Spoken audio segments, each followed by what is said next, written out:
मंडल के संयोजक आदरणीय जिला अध्यक्ष जी, हमारे पार्टी के सुप्रीमो आदरणीय बहन कुमारी मायावती के सबसे करीबी देवीपाटन मंडल, बस्ती मंडल और गोरखपुर मंडल के मुख्य कोऑर्डिनेटर प्रभारी इस वक्त हमारे साथ शमसुद्दीन रानी साहब। सबसे पहले तो समाचार भारत में स्वागत है सर। और आज बलरामपुर के किस चौराहे, भातर चौराहे पे आए हैं, क्या प्रोग्राम था? और देखिए, आपको मालूम है कि पहले हमारे यहाँ प्रत्येक मंडल पर, प्रत्येक जिलों पर मानवर काशीराम साहब की पुण्यतिथि मनाई जाती थी संगोष्ठी के रूप में। लेकिन इस बार बहन जी ने पूरे प्रदेश की एक महारैली, विराट रैली बुलाई है और उसमें सभी हम लोग पूरे प्रदेश के सभी मंडलों के लोग, सभी प्रदेश के कोने कोने से एक एक कार्यकर्ता वहाँ पहुँचने और 9 तारीख का जो हमारा श्रद्धांजलि का प्रोग्राम है, पुष्प अर्पित का प्रोग्राम है, उस प्रोग्राम की मुख्य अतिथि हमारी बहन कुमारी मायावती जी हैं, हमारी नेता हैं, उसको वो संबोधन करेंगी और लाखों लोग वहाँ पहुँच रहे हैं, उनको सुनने का काम करेंगे। और मुझे उम्मीद है, और आज क्योंकि जिस तरीके से हम क्षेत्र में निकल रहे हैं, सारे कार्यकर्ताओं की आवाज़ निकल कर आ रही है कि अब 2027 में 5वीं बार बहन कुमारी मायावती जी को मुख्यमंत्री बनाएंगे। ये संकल्प लेकर आएंगे, जब लखनऊ जाएंगे 9 अक्टूबर के बाद संकल्प लेकर आएंगे। ये 2025 चल रहा है, 2027 में विधानसभा चुनाव है। किस तरीके से बहुजन समाज पार्टी की तैयारी है कि जिससे 2027 में मुख्यमंत्री बने? बहुजन समाज पार्टी की तैयारी आपको शायद मालूम नहीं है। 2 मार्च के बाद पूरे संगठन को बहन जी ने, क्योंकि हर पार्टी का अपना अपना काम करने का तरीका अलग होता है, माननीय बहन जी का तरीका काम करने का अलग है। बहन जी ने ज़मीन तैयार पूरी कर ली है। अब उस दिन आप 9 अक्टूबर बाद दिन देखना, जो ज़मीन तैयार करी उस दिन आपको देखने को मिल जाएगी कितनी अच्छी तरीके ज़मीन तैयारी हुई, कितनी अच्छी तरह चुनाव की तैयारी हो गई है। अभी आपने एक भाषण में आपने कहा है कि खास करके मुस्लिम समाज बहुजन समाज पार्टी को वोट देगा तो 27 में मुख्यमंत्री बहन जी बनेंगी। क्या कारण है कि 7 से 12, 12 के बाद 17, 17 के बाद 22 और उसके बाद फिर क्या कारण था इस तरीके से? देखिए, मुस्लिम समाज को गुमराह कर दिया गया था। आपको मालूम 2017 में अखिलेश की और राहुल जी की जोड़ी दिखाकर मुसलमानों को गुमराह कर दिया कि हम आपको भाजपा की सरकार से निजात दिलाएंगे। उसके बाद 2022 में इन्होंने सारे गठबंधन करके देख लिए।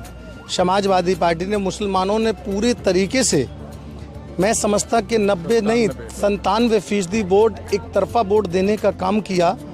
और फिर उसके बाद क्या हासिल रहा कि 111 MLA रह गए। अगर उतने आज मुसलमान सोच रहा है, विचार कर रहा है और समझ रहा है कि अगर इतना हम वोट, उससे आधा वोट हम BSP को दे देते तो भारतीय जनता पार्टी सरकार को हटा देते और बहुजन समाज पार्टी सरकार बनाते, तो हमारी देखभाल, अमन चैन बरकरार रहता है, ना दंगे फसाद होते, ना जुल्म होता, ना जास्ती होता। आज जिस तरीके से पिछड़ों के साथ, दलितों के साथ, मुसलमानों के साथ, यहाँ तक कुछ अप्रकाश समाज के साथ जो दबे के उनके साथ जुल्म हो रहा है, उस जुल्मों को साथ रोकने में बहुजन समाज पार्टी कामयाब रहेगी। इसलिए 27 में हर समाज के लोग, हर धर्म के लोग और खासकर में दलित और मुसलमान और पिछड़ों के साथ सर समाज के लोगों ने मन बना लिया कि 2027 में बहुजन समाज पार्टी की नेता बहन कुमारी मायावती जी को 5वीं बार मुख्यमंत्री बनाएंगे। अभी बिहार का इलेक्शन चल रहा है, आकाश आनंद जी बिहार में चल रहे हैं, क्या स्थिति है बिहार में? अकेले चुनाव लड़ेंगे कि? देखिए, मैं उत्तर प्रदेश को देखता हूँ।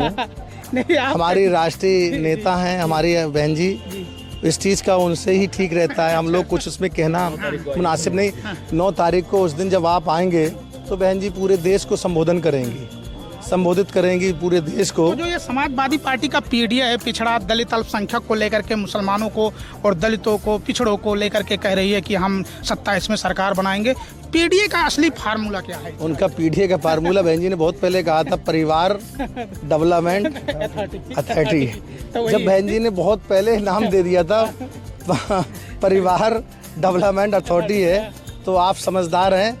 आप देख लो, मैं इसलिए कह रहा हूँ, जब सत्ता आती है तो चचा शिवपाल जी, बेटा अखिलेश यादव जी, धर्मेंद्र यादव जी, प्रतीक यादव जी, परिवार ही तो देखता है। और बताओ, किसी की हिम्मत है कोई देखता हो?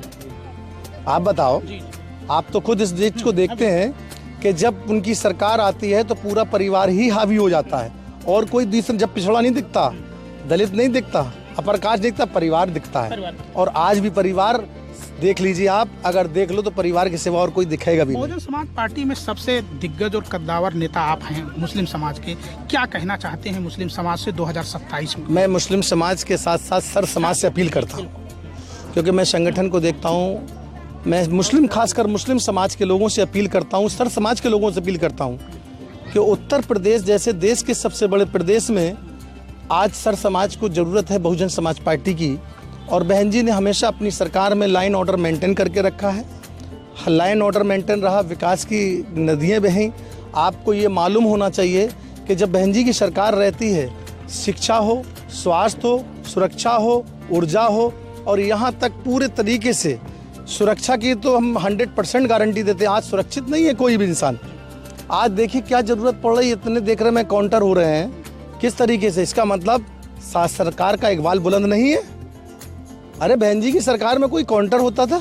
कोई होता था? ये इकबाल बुलंद था, बहन जी का इकबाल बुलंद था। कोई जुल्म करने वाला पैदा नहीं होता था, और ना ही जुल्म सहने वाले सहते थे कि उनकी बात सुनी जाती थी। इसलिए जुल्म होना बंद हो गए थे। इसलिए हम कहते हैं आज सर समाज के लोग, गरीब मजलूम, मैं देख रहा था सिद्धार्थ नगर में एक विश्वकर्मा शर्मा परिवार को, लोगों को किस तरीके से मार रहा है। मैं हर जिले में जा रहा हूँ, देख रहा हूँ किस तरीके जुल्म हो रहा है। आज जुल्म के लोगों, आज अंदर नहीं, अब तो ओपन लोग कह रहे हैं इससे बेहतर तो बहुजन समाज पार्टी की सरकार है। मुझे उम्मीद है बहन जी 5वीं बार मुख्यमंत्री बनेंगी। देख सकते हैं कि शमशुद्दीन रब्बानी साहब, जिनका साफ कहना है 2027 में बहुजन समाज पार्टी की सरकार बनेगी और सर्व समाज 2027 में वोट दे करके बहुजन समाज पार्टी की सरकार बनाने में मदद करेंगे। मिथिलेश कुमार, समाचार भारत, पचमढ़ बलरामपुर।